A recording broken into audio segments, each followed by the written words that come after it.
наличие на территории Республики Саха-Якутия больного коронавирусной инфекцией.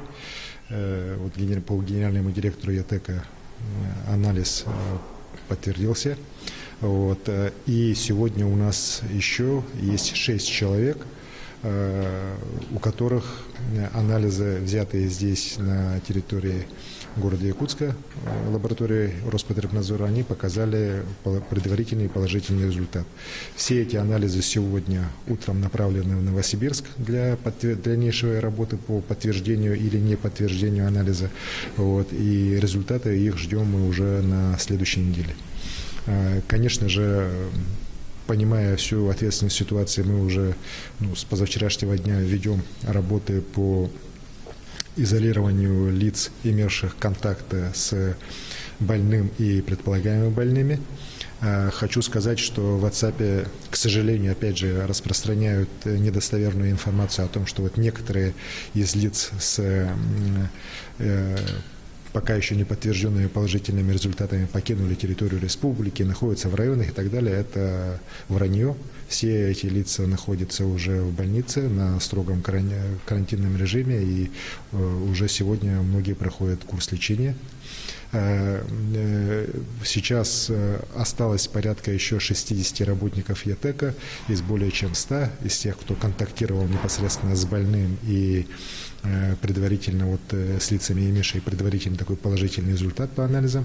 Вот эти 60, я думаю, что в течение сегодняшнего дня или сами обратятся в органы здравоохранения, или уже наши бригады медицинские смогут на них выйти, и они тоже будут помещены не в больницу, а в обсерватор, где уже в дальнейшем пройдет их тестирование и проведение анализов на наличие и неналичие предварительно коронавирусной инфекции.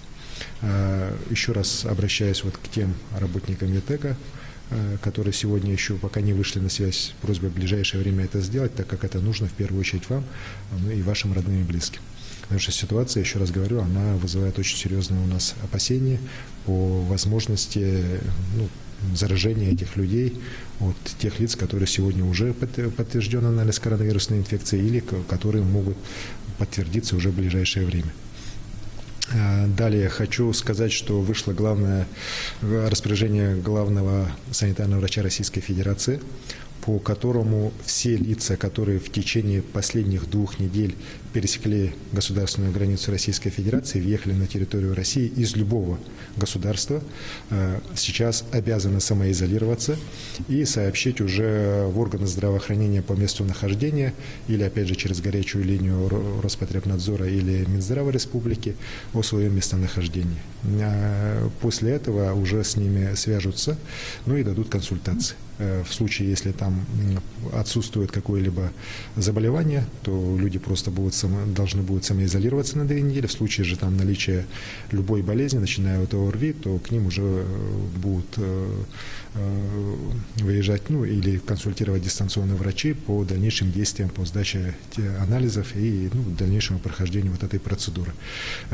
При этом достаточно много, опять же, идет обращений по возможности получения больничных.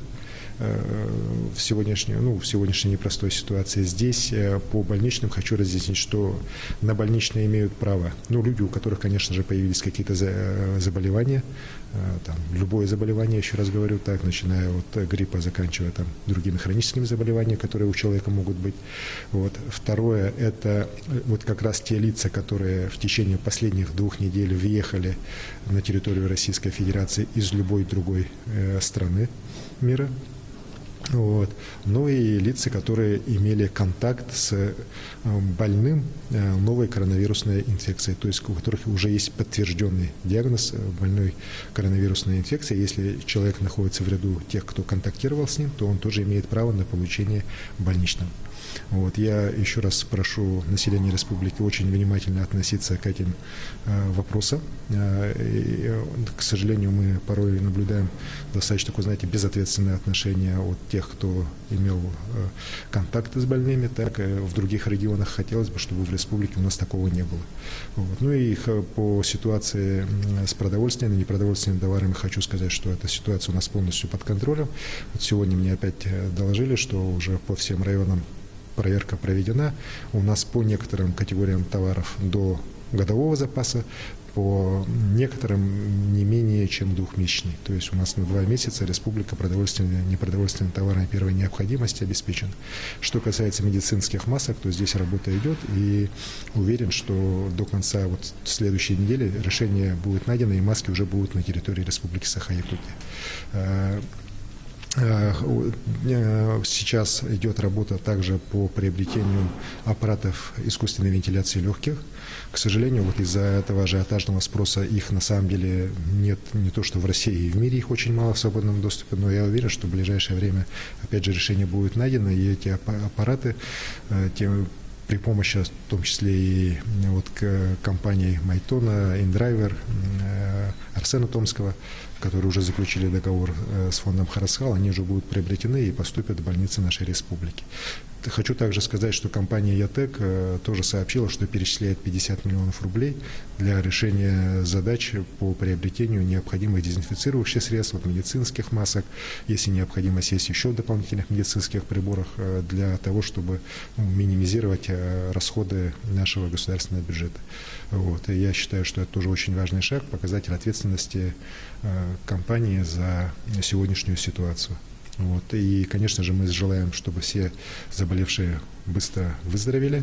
Так, это очень нужно, важно. Ну, еще раз говорю, всеми медицинскими препаратами республика полностью оснащена. Все у нас есть. Я уверен, что вместе мы с болезнью справимся. Ну и еще раз хочу пожелать всем якутянам такого, знаете, устойчивого настроения. Так, ну и еще раз хочу заверить вас, что руководство республики вопросом занимается плотно, и вопрос обязательно будем решать в интересах всех якутян.